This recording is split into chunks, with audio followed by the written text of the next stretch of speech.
Sahib tax ஊடகத்திற்கு உங்களை அன்புடன் வரவேற்கிறேன். இன்றைய காணொளியில் பெரும் ஆபத்தாகவும் பயங்கரமாகவும் ஆகிறதா விமான பயணங்கள்.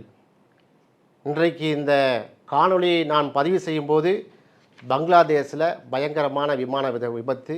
ஏர்ஃபோர்ஸுக்கு சொந்தமான ஒரு விமானம் ஒரு ஸ்கூலில் உள்ளே புகுந்து நொறுங்கியிருக்கிறது. அந்த ஸ்பாட்லேயே 19 பேர் கொல்லப்பட்டிருக்காங்க, நூற்றுக்கணக்கான பேர் படுகாயமடைந்திருக்கிறார்கள் என்ற செய்தி.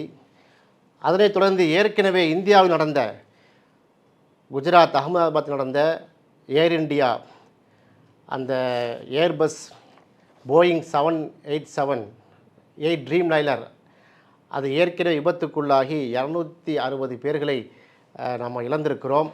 அது குறித்த இன்றைய ஏர் இண்டியா நிறுவனத்தின் சார்பாக வெளியிடப்பட்ட நோட்டீஸ் அறிக்கைகள், அது குறித்த இன்றைய நாடாளுமன்றத்தினுடைய குளிர்கால கூட்டத்தொடருடைய முதல் நாளை அமளி துமளியானது. அடுத்த ஒரு அதிர்ச்சி தரும் நிகழ்வாக இன்றைக்கு கொச்சியிலிருந்து மும்பைக்கு சென்ற ஒரு விமானம் ஏர்பஸ் A320 மழையின் காரணமாக தரை இறங்கும்போது ஸ்கிட்டாக இருக்கிறது.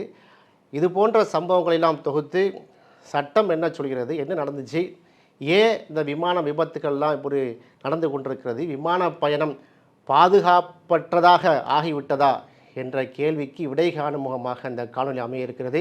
தொடர்ச்சியாக காணொலியை பாருங்கள். சப்ஸ்கிரைப் பண்ணாதவங்க இன்னும் சப்ஸ்கிரைப் பண்ணுங்கள். இது போன்ற காணொலிகளை உங்கள் நண்பர்களுக்கும் அறிமுகப்படுத்துங்க. முதலாவதாக இன்றைக்கு பங்களாதேஷ் நாட்டில், நம்முடைய அண்டை நாடான பங்களாதேஷ் ஏர்ஃபோர்ஸுக்கு சொந்தமான ஒரு ட்ரைனிங் செஷன், அதான் அந்த ஜெட்டு கிராஷ் ஆகிருக்கு. டாக்காவுடைய ஸ்கூலில் போய் அது மோதி விபத்துக்குள்ளாக இருக்குது. இன்றைக்கு திங்கட்கிழமை மதியம் 1 மணிக்கு நடந்திருக்குது. இது ஸ்பாட்லேயே பார்த்தீங்கன்னா 19 பேர்கள் கொல்லப்பட்டிருக்கார்கள். ஸ்கூல் நடந்து கொண்டிருக்கக்கூடிய அந்த நேரத்தில் இந்த கோர விபத்து நடைபெற்றிருக்கிறது. F7 BGI விமானம். உடனடியாக பங்களாதேஷுடைய ஆர்மி இராணுவம் சம்பவ இடத்திற்கு விரைந்திருக்கிறது. அந்த ரெஸ்கியூ ஆப்ரேஷன்ஸில் நம்ம பார்க்கும்போது ரொம்ப உள்ளமெல்லாம் பதறக்கூடிய அளவுக்கு அந்த மேட்ரு இருக்கிறது. கிட்டத்தட்ட 171 பேர் இப்போது வரைக்கும் பார்த்திங்கன்னா படுகாயம் அடைந்திருக்கிறார்கள்.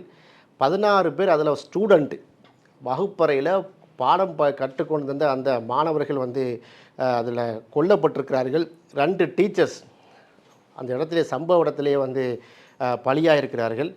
இதுதான் அந்த இன்சிடெண்ட்டுடைய மேட்ரு. அதை இன்வெஸ்டிகேஷன் பண்ணிக்கிட்டு இருக்காங்க. ஏன் அந்த விபத்து உள்ளானது, அதுக்கு காரணம் என்ன, நாளைக்கு ஜூலை 22 அன்று ஒரு முழு நாள் துக்க அனுசரிக்கிறது பங்களாதேஷ்.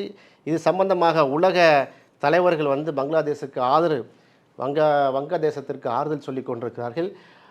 அந்த பிளேன் கிட்டத்தட்ட என்ன செய்யணும், அந்த ஸ்கூலுடைய அந்த கேட்டு பக்கத்தில் நேராக அந்த பில்டிங்கில் போய் மோதி இருக்குது. அந்த டைமில் class was in session where the plane crashed. அந்த இடத்துல வகுப்பு நடந்து கொண்டிருக்கிற டைமில் அந்த பிளான் அந்த வகுப்பில் போய் மோதி இருக்கிறது. அதனால் ஒவ்வொரு மாணவர்களாக வெளியெடுத்த அந்த காட்சிகள் நம்ம பார்த்து கொண்டிருக்கோம். இந்த நிலையில் இன்றைக்கு மதியம் பார்த்தீங்கன்னா ஏர்பஸ் A320 இந்தியாவுக்கு சொந்தமானது கொச்சியிலிருந்து மும்பை சத்ரபதி சிவாஜி மகாராஜ் இன்டர்நேஷ்னல் ஏர்போர்ட்டுக்கு வந்த அந்த பேசஞ்சர் விமானம் என்ன ஆகி போச்சுன்னா, கடும் மழையின் காரணமாக மும்பையில் தரையிறங்கும் போது மிகப்பெரிய ஒரு விபத்து தவிர்க்கப்பட்டிருக்குது. அதிர்ஷ்டவசமாக அங்கே இருந்த அனைத்து பயணிகளும் உயிர் பிழைத்திருக்கிறார்கள்.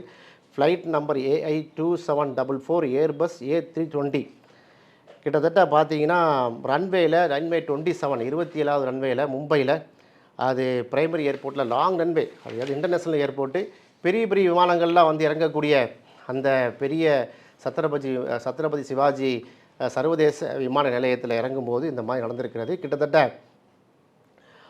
16 to 70 meters off the main runway entered an unpaved surface shortly after the touchdown zone. அந்த இறங்கு தளத்திலிருந்து கிட்டத்தட்ட 16-17 மீட்டர் தள்ளி போய்விட்டது. புல்தரை வரைக்கும் அது சென்று விட்டது. அதிர்ஷ்டவசமாக எந்த விதமான பிரச்சனையும் அந்த ஏர்கிராஃப்ட்டுக்கு நடக்கவில்லை. எனவே ரன்வே இப்போ க்ளோஸ் பண்ணப்பட்டிருக்கிறது. ஏர்போர்ட் எமர்ஜென்சி ரெஸ்பான்ஸ் டீம் இப்போது இமீடியட்டாக ஆக்டிவேட்டில் இருக்கிறாங்க. ஃபயர் ரெஸ்கியூஸ்லாம் டெக்னிக்கல் டீம்லாம் டிப்ளாய் பண்ணியிருக்காங்க. இறை அருளால் அந்த விமான விபத்து தவிர்க்கப்பட்டிருக்கிறது. இன்றைக்கு நாடாளுமன்ற கூட்டத்தொடர் முதல் நாள்லேயே இந்த விமான விபத்து சம்பந்தமாக ஏற்கனவே நம்முடைய ஏர் இந்தியா ஃப்ளைட் ஏஐ 171 அந்த ஃப்ளைட்டுடைய கிராஸை பற்றி எதிர்க்கட்சிகள் வந்து ஒரு அறிக்கை சமர்ப்பிக்க சொன்னாங்க. நாடாளுமன்ற கூட்டத்தொடரில் என்ன எதற்காக அந்த விமானம் விபத்துக்குள்ளானது, அகமதாபாத்திலிருந்து கிளம்புன அந்த விமானம் லண்டன் கேட்விக்கு போன அந்த விமானம் வந்து பார்த்திங்கன்னா மிக கொடூரமான முறையில் அந்த காட்சிகள்லாம் பார்த்தோம். யாருமே பிழைக்கவில்லை. ஒரே ஒரு ஆள் மட்டும் தப்பி பிழைத்ததாக சொன்னார்கள். அவருடைய காட்சிகள்லாம் பார்த்தோம். அவர் வெளியே வந்தார். அவருக்கு மேலே 1008 கான்ட்ரவர்சி. நீ பக்கத்தில் 11A சீட்டில் உட்கார்ந்தாரா, அவர் எமர்ஜென்சி விண்டோவை வந்து ஓப்பன் பண்ணி வெளியே வந்தாராங்கிற ஒரு கான்ட்ரவர்சி போய் கொண்டிருந்தது. அது மட்டும் இல்லாமல் ஏன் அந்த அகமதாபாத்தில் விமானம் விபத்துக்குள்ளானது என்பது குறித்து வரும்போது ஃபஸ்ட்டு என்ன சொன்னாங்க, ஒரு எலி உள்ளே புகுந்தது, அது ஏர்கிராஃப்டுடைய அந்த கனெக்டிவ் வயர்ஸில் வந்து கடித்ததை நாம் பார்த்தோம் அப்படின்லாம் சொன்னாங்க. இல்லை எலிலாம் மேட்ரு இல்லை, அது பைலட்டுடைய சீட்டு வந்து சரியாக அரேஞ்ச் பண்ணாமல் விட்டுட்டாங்க, எனவே அதனால் ஒரு பிரச்சனை ஆகிவிட்டது என்று சொன்னார்கள். அதற்கு பிறகு பிளாக் பாக்ஸை நாங்கள் வந்து கண்டுபிடித்து விட்டோம். பிளாக் பாக்ஸில் வந்து பார்த்திங்கன்னா அந்த 2 பைலட்டும் பேசிக்கொண்டதை பார்க்கும்போது, ஏன் எமர்ஜென்சியாக நீங்கள் வந்து ஃபியூலை ஆஃப் பண்ணுறீங்க அப்படின்ட்டு பைலட்டு கேட்குறாரு. அப்போ விமானத்துக்கு செல்ல வேண்டிய எரிபொருள் வந்து தடை செய்யப்பட்டது, அதான் விபத்துக்கு காரணம் என்றெல்லாம் சொல்லி கொண்டிருக்கார்கள். இப்போ எதிர்க்கட்சி இந்தியா கூட்டணி குறிப்பாக ராகுல் காந்தி அவர்கள் இதை தான் கேட்குறாரு, எதற்காக வந்து இந்த விமானம் விபத்து ஆச்சு, 260 பேர் நம்ம இழந்திருக்கிறோம், அது மிகப்பெரிய சர்வதேச அளவில் பேசு பொருளானுச்சு. The director general of the aircraft accident investigation bureau AAIB அப்படி ரிப்போர்ட் என்ன, நாடாளுமன்றத்தில் நீங்கள் சொல்லுங்கள் அப்படின்னு சொல்லியிருக்கிறாங்க. ஃபார்மல் இன்வெஸ்டிகேஷன் வந்து அண்டர் ரூல் 11 ஆஃப் ரூல் 11 கீழ் aircraft investigation of accident and incident rule 2017 இந்த மோடிஜி ஆட்சிக்கு வந்த பிறகு போட்ட சட்டம் தானே, அந்த சட்டத்தின் அடிப்படையில் நீங்கள் என்ன ஆக்ஷன் பண்ணீங்க அப்படின்னு சொல்லி, ஏன்னா ப்ரிலிமினரி ரிப்போர்ட்லேயே பிரச்சனையாக இருக்கிறது. மிட் ஏர் என்ஜின் ஃபெயிலியரா, காக்பிட்டில் வந்து கன்ஃபியூஷனா, காக்பிட்னா அந்த இன்ஜினில் அந்த விமானிகள் ஓட்டக்கூடிய அந்த ரூமுக்கு பேர் காக்பிட்டின் பேர், அவருடைய ஃபெயில்டு ரெக்கவரி அட்டம்ஸா என்ன மேட்ரு அப்படிங்கிறத சொல்லுங்கள் என்று சொல்லியிருக்கிறார்கள்.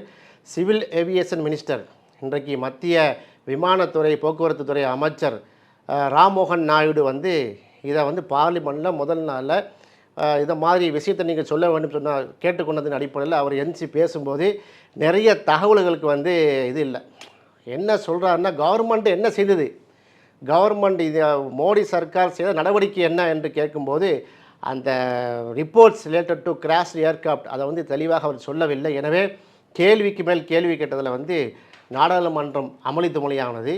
இந்தியா கூட்டணி கட்சி தலைவர்கள் வந்து எம்பிக்கள் கேட்ட கேள்வி மிக முக்கியமானது. ஏன்னா நமக்கு ஏர்கிராஃப்ட் ஆக்ட்னு இருக்குது, 1934 இருக்குது, பிரிட்டிஷ்காரன் பீரியட்லேயே நம்ம இந்தியா நாட்டின் மீது ஒரு விமானம் பறக்க வேண்டும் என்று சொன்னால் எந்த அடிப்படையில் அது பறக்கும், எப்படிப்பட்ட விமானங்களை நாம் வந்து வாங்க வேண்டும், விமானக்கூடிய ரூல்ஸ் அண்ட் ரெகுலேஷன்ஸ் என்ன எல்லாமே இருக்கிறது. ஃப்ளைட்டுடைய சேஃப்டி, ஏன்னா அங்கே பொதுமக்களுடைய பாதுகாப்பு முக்கியமானது. அங்கே விமானத்தில் பறக்கிறவங்கெல்லாம் வந்து நம்ம முக்கியமான ஆட்கள் என்ன செல்வாங்க, தொழில் நிமித்தமாக செல்வார்கள், அரசியல்வாதிகளை பயன்படுத்துவாங்க, ஒவ்வொரு நாட்டிலிருந்து முக்கியஸ்தர்கள் வந்து அடுத்த நாட்டுக்கு போவாங்க, ஏன் பிரதமர் எம்பி எம்எல்ஏ கூட விமானத்தில் தான் பறந்து கொண்டிருக்கிறார்கள். அப்படிப்பட்ட ஒரு பயணம் என்பது வந்து ரொம்ப சேஃப்டியாக இருக்கணுங்கிறதுக்காக வேண்டி ஏர்கிராஃப்ட் ரூல்ஸ் 1937 வந்து போட்டாங்க. Air traffic control system, ADC, flight operations எப்படி பண்ணுறது, ஒரு ஃப்ளைட்டுக்கு எப்படி லைசன்ஸ் கொடுக்குறது, ஒரு ஆக்சிடெண்ட் ஆக போச்சுன்னா அது எப்படி இன்வெஸ்டிகேஷன் பண்ணணும், அதோடைய புரோட்டோக்கால் என்ன என்பது எல்லாம் வரையறுக்கப்பட்டிருக்கிறது. அதுபோல் சிவில் ஏவியேஷன் ரெக்யர்மெண்ட் சிஏஆர்னு சொல்லுவாங்க, அதில் வந்து பார்த்திங்கன்னா டிராஃபிக் சர்வீஸ் எப்படி நம்ம ப்ரொவைட் பண்ணுறது, ஏர் ஆப்ரேட்டர்ஸ் வந்து என்ன சர்டிஃபிகேட்ஸ் வேணும், ஒரு விமான நிலையத்தில் பணி செய்யக்கூடியவர்களுக்கு வந்து எந்த விதமான நாலேஜ் இருக்க வேண்டும் என்பதை எல்லாம் அதில் வந்து வரையறுக்கப்பட்டிருக்கிறது. குறிப்பாக the directorate general of civil aviation டிஜிசிஏன்னு சொல்லி ஒரு நிர்வாகமே இயங்கி கொண்டிருக்கிறது. அது என்னென்னா மினிஸ்ட்ரி ஆஃப் சிவில் ஏவியேஷன் கீழே வந்து இது போன்ற விஷயங்களை கட்டுப்படுத்தக்கூடிய டிஜிசிஏ டிபார்ட்மெண்ட்டில் வந்து ஒரு மிகப்பெரிய ஒரு டிபார்ட்மெண்ட். அது 24 மணி நேரமும் வந்து இயங்கக்கூடிய ஒரு ஒரு ஒரு மினிஸ்ட்ரி. அதில் என்ன இந்த மாதிரியான அகமதாபாத்தில் 260 பேர் உயிரை காவு வாங்கிய அந்த விமான விபத்து ஏன் நடந்தது என்பதற்கான ரிப்போர்ட் ஏன் சப்மிட் பண்ண முடியலை என்பதுதான் கேள்வியாக இருக்கிறது. அதுபோல் ஏர் ஸ்பேஸ் மேனேஜ்மெண்ட் லா இருக்கிறது, airport authority of India act 1994. அது ஃப்ளைட்டுடைய பாத்து என்ன, சும்மா நம்ம என்ன செய்ய முடியாது. மும்பையிலேருந்து சென்னைக்கு வர்றோம்னா நம்ம இஷ்டத்துக்கு என்ன செய்யும், பைலட் வந்து அவர் இஷ்டத்துக்கு வண்டி ஓட்ட முடியாது. அதெல்லாம் சில ரூல்ஸ் அண்ட் ரெகுலேஷன்ஸ் இருக்குது. ஏர்கிராஃப்ட் ஆக்சிடென்ட் இன்வெஸ்டிகேஷன் பியூரோ ஏஏஐபி, அதுதான் வந்து அதுவும் மினிஸ்ட்ரி ஆஃப் சிவில் ஏவியேஷன் கீழே தான் அது ஒர்க் ஆகுது. இப்படி பார்த்தீங்கன்னா எல்லா கீ ரெகுலேஷன்ஸ், இன்டர்நேஷ்னல் கன்வென்ஷன்ஸ் இருக்குது.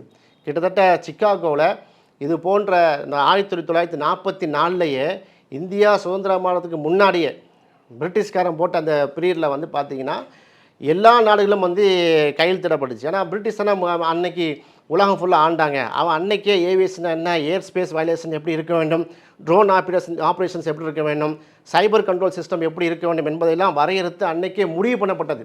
அப்போ இவ்வளோ சிஸ்டம் இருந்த பிறகும் எப்படி அகமதாபாத்தில் அந்த விமானம் வந்து கிராஷ் ஆச்சு, இன்றைக்கு டாக்காவில் எப்படி இந்த ட்ரைனிங்கு ஜெட்டு விமானம் விழுந்து இவ்வளோ கோர விபத்தாகிறது என்ற ஒரு கேள்வியெல்லாம் வருகிறது. இன்றைக்கு கூட கொச்சியிலிருந்து மும்பை வந்த பயணிகள் விமானம் ஏன் தடுமாறியது, அதிர்ஷ்டவசமாக பயணிகள் உயிர் தப்பியது ஏன், இந்த கேள்வியெல்லாம் நாடாளுமன்றத்தில் கேட்டிருக்காங்க. நாடாளுமன்றத்தில் கேட்குறது பங்களாதேஷை பற்றி கேட்கல. இந்திய விமானம் வந்து ஏன் இப்படி அடிக்கடி விபத்துக்குள்ளாகிறது, ஏன் வந்து ரன்வேல பிரச்சனை ஆகிக்கொண்டிருக்கு என்பதை கேள்வி கேட்டார்கள். பார்க்கலாம் நாளைய நாடாளுமன்ற கூட்டத்தொடரில் 2ஆம் நாளாண்டு என்ன நடக்குது என்பதை பார்ப்போம். ஆக மொத்தத்தில் இந்த காணொலியில் நீங்கள் பார்த்தது ஏர் பஸ் இது போன்ற விமான பயணங்கள் பாதுகாப்பற்றதாக இருக்கதா என்றால் அப்படி முடிவு பண்ண முடியாது. ஆயிரக்கணக்கான விமானங்கள் சென்று கொண்டிருக்கிறது. ஆனால் பயணிகள் வந்து அச்சப்பட தேவையில்லை. 1-2 ஆக்சிடென்ட் நடக்குது. அது என்னன்னா ஏற்கனவே அந்த விமானத்தில் கோளாறு இருப்பதாக சொல்லப்பட்டிருக்கிறது. அது சம்பந்தமாக தொழில்நுட்ப கோளாறு வந்துவிடும் என்று எச்சரிக்கப்பட்டிருக்கிறது. அந்த ஏர்கிராஃப்ட் மெயின்டெனன்ஸில் வந்து ரொம்ப சம்பந்தப்பட்ட அந்த விமான நிறுவனம் வந்து ஒரு கண்ணு கருத்துமாக இல்லாமல் இருந்த காரணமாக இருக்கிறது. இது போன்ற ஹியூமன் எரர்ஸ், பைலட்டுடைய அஜாக்கிரதை, இது போன்று ஒரு சில இன்சிடென்ட் நடக்க இல்லாமல் டெய்லி பார்த்தீங்கன்னா இந்தியாவில் முழுக்க சர்வதேச அளவில் வந்து பல்லாயிரக்கணக்கான விமானங்கள் வந்து பாதுகாப்பாகத்தான் வந்து இயங்கிக் கொண்டிருக்கிறது. ஆனால் பயணிகள் அச்சப்பட வேண்டிய அவசியம் இல்லை என்பதை தான் இந்த காணொலியின் வாயிலாக என்ன செய்கிறோம் சொல்லிக் கொள்கிறோம். எனவே இது போன்ற காணொலியை நீங்கள் பார்க்க வேண்டும் என்று சொன்னால் சப்ஸ்கிரைப் பண்ணாதவங்க நம்முடைய சாஹிப் டாக்ஸ் ஊடகத்தை யூடியூப் சேனல் சப்ஸ்கிரைப் பண்ணுங்கள், உங்களுடைய நண்பர்களுக்கு அறிமுகப்படுத்துங்க. இணைந்திருப்போம். நன்றி.